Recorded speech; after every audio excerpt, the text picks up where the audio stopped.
안녕하십니까, 박병욱입니다.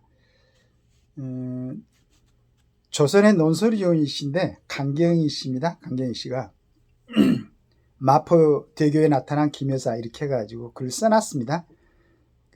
이제 내용을 한번 대략 읽어봤더니 그 여성 논설위원만이 쓸 수 있는 삼세항. 그 다음에 이제 물론 이제 이분들은 뭐 정치에 욕심이 있거나 하는 분들이 아니기 때문에 정말로 충언을 한 옛날에 조선시대 같은 경우에 이제 사관원 같은 것은 그런 이제 제도에서는 예전에 뭐 임금들이 자기 마음대로 하는 건 아니지만은 조금 이제 뭐 하면은 거기에 또 지금 우리나라에도 연좌제가 있다가 이제 폐지됐지만은 연좌제가 있어갖고 무슨 가족들까지 뭐 삼족을 멸하고 막 이런 게 있었지 않습니까? 그래서 얘기들을 하지를 못하죠. 그러나 지금은 대한민국은 민주공화국이고 누구든지 얘기를 할 수 있지만 그럼에도 불구하고 참 이렇게 글쓰기가 어려운 부분이 있습니다. 그런데 제가 이제 이 글을 한번 읽어보니까 우리 김 여사에 대해서 약간 비판하는 것 같지만은 정말로 충언이다.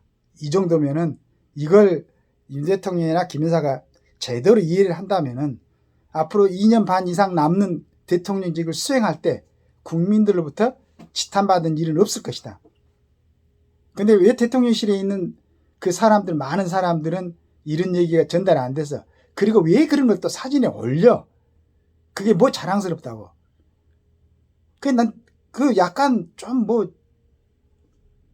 준비가 안 된 사람들은 아닌가? 그러니까 좀 잠잠해지려고 그러면은 그 사진을 물론 전번에는 보니까 1시인가 그 주변에 다니는 것 같다가 서울에서인가요? 또 지속적으로 우리 김 여사만 이제 김 여사에만 집착하고 있는 그 친구들이 올렸다고 그러는데 그 외에는 또 가끔씩은 대통령실에서 올려요. 그걸 왜 올립니까? 지금 그러니까 죄가 되고 안 되고 디올백으로 그게 뭐 재판을 받을 일도 아니고 도이치모터스 사건은 우리 윤 대통령하고 만나기 전 일이었고 이제 지금 항소돼가지고 전중과 그 사람이 죄를 받았지만 그 전에는 무죄로 판정이 됐었고 법적으로 문제가 전혀 없을지라도 국민들이 보고 있는 그 감성을 왜 건드려가지고 자꾸 우리 윤 대통령 지지율을 떨어뜨리냐 이거지. 그런 점에서 우리 강경희 논설위원이 차근차근하게 글을 써놨네요. 보니까 이미지를 전달하는 사진은 수백 마디 말보다 더 강렬한 메시지를 던지며 사람들의 감정을 자극하고 내려익히기 힘든 찬상을 남긴다. 흰 셔츠에 바지 차림으로 마포대교에서 제복 입은 경찰들에게 지시 내리는 듯한 김 여사. 그리고는 사회봉사 추석 영상에 등장한 뒤 2박 4일 대통령 체코 순방에 동행했다. 추석을 전후해 공개된 김건희 여사 일정은 잘하려고 나온 거겠지만 공식 행보를 제기한 시점도 모양새도 적절치 못해 도리어 역효과를 냈다. 잘 읽어보기 바랍니다. 대통령 주변에서 대통령을 보좌하고 있는 분들은 그동안 윤 대통령 부분이 이미지 정치에 성공적이질 못했다.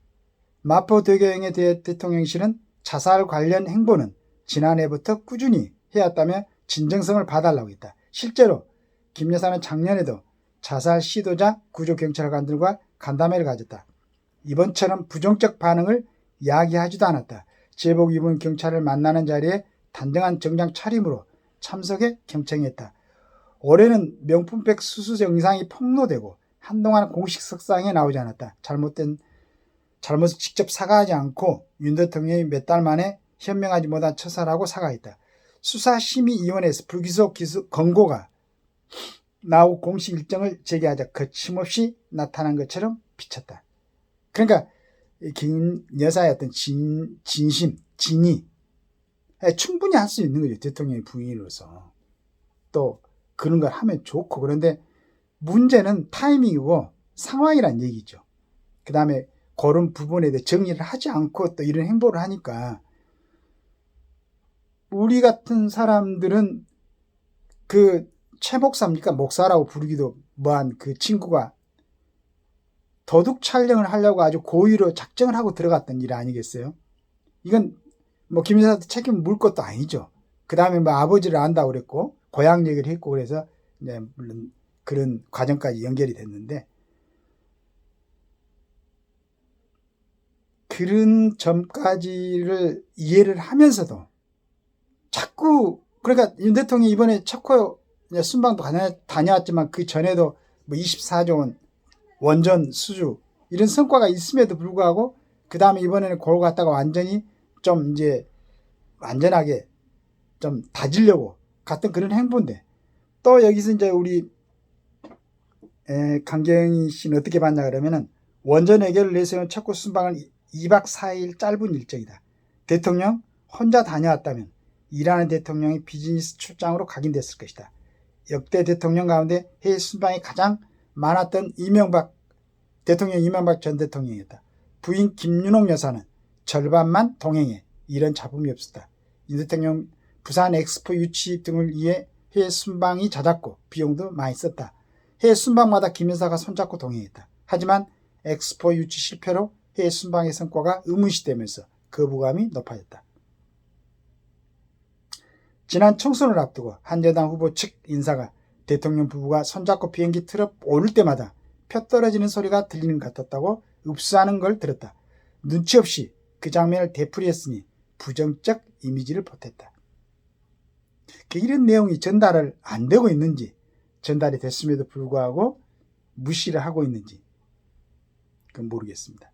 아직 대통령 인기가 절반도 넘게 남았고 중요한 국정 과제는 쌓여있다. 하지만 국정은 뒷전인 채 정치판이 기승전 김건희가 되어간다. 10월 국감 이재명 민주당 대표의 1심 판결을 앞두고 김 여사를 둘러싼 기획성 폭로가 쏟아진다.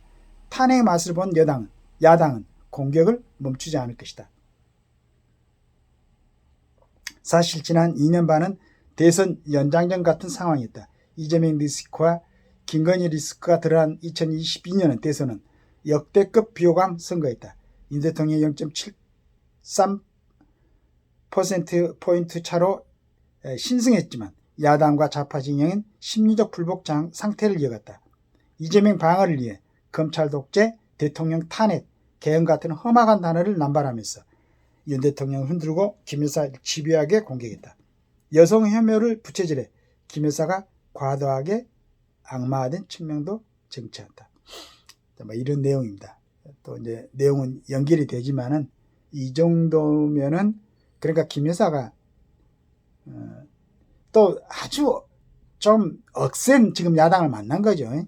이 야당이 지속적으로, 실은 어떻게 보면 대통령의 통치라든가 대통령의 잘못에 대해서 야당이 지적을 해야 되는데, 윤 대통령은 뭐 이렇게 잘못이 없나 봐요. 야당이 보기에는 오로지 그냥 김 여사만 붙들고 지금 일하고 있는데, 자, 이런 점을 이제 그 윤 대통령이나 김 여사가 알고 있다면은 더 이상 이 사람들한테 빌미를 줘서는 안 되고, 그러니까 법적으로 문제가 없다 하더라도 국민의 감정에, 물론 이제 윤 대통령을 지지하고 하는 사람들은 그런 시각이 아닐 수가 있죠.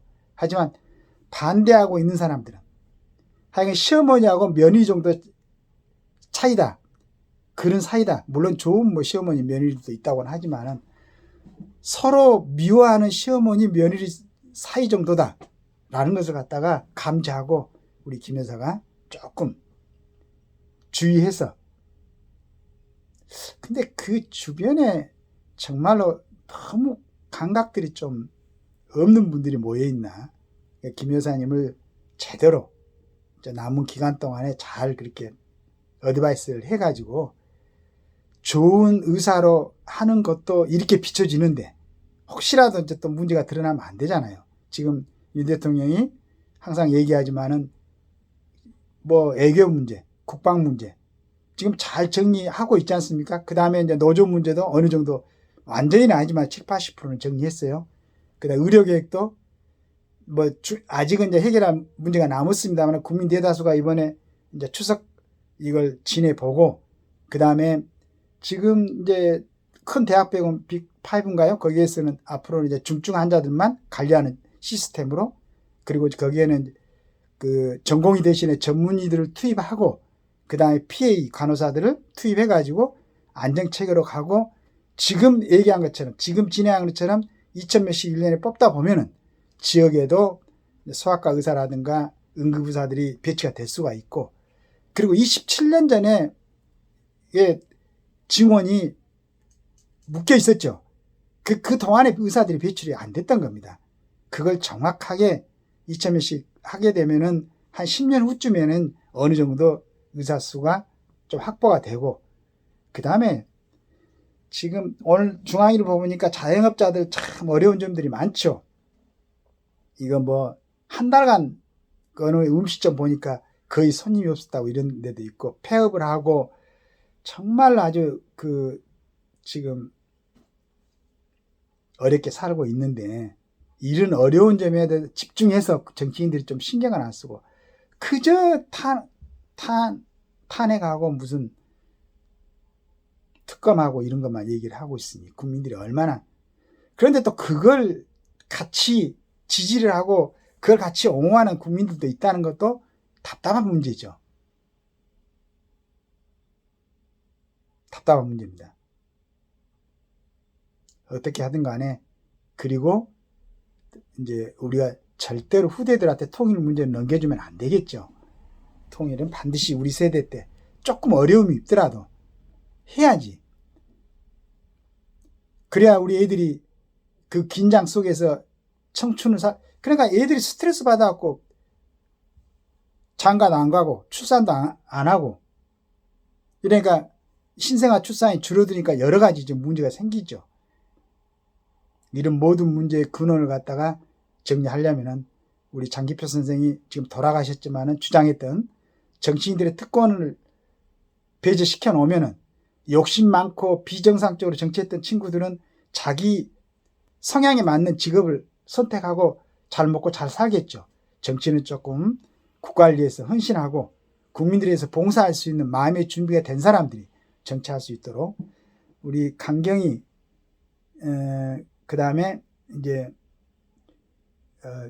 항수정 이런 논설위원분들이 근본적인 문제 우리 장기표 선생이 외쳤던 그러니까 국회의원들의 정치권의 그 특권의식 정치권뿐만 아닙니다. 그 다음에 이제 뭐 대법관을 하거나 이런 법관을 했던 사람들이 정관예우를 받는 이런 거. 제 욕심 같았으면은 우리나라 대통령부터 특권에 대해서 완전히 내려놓겠다.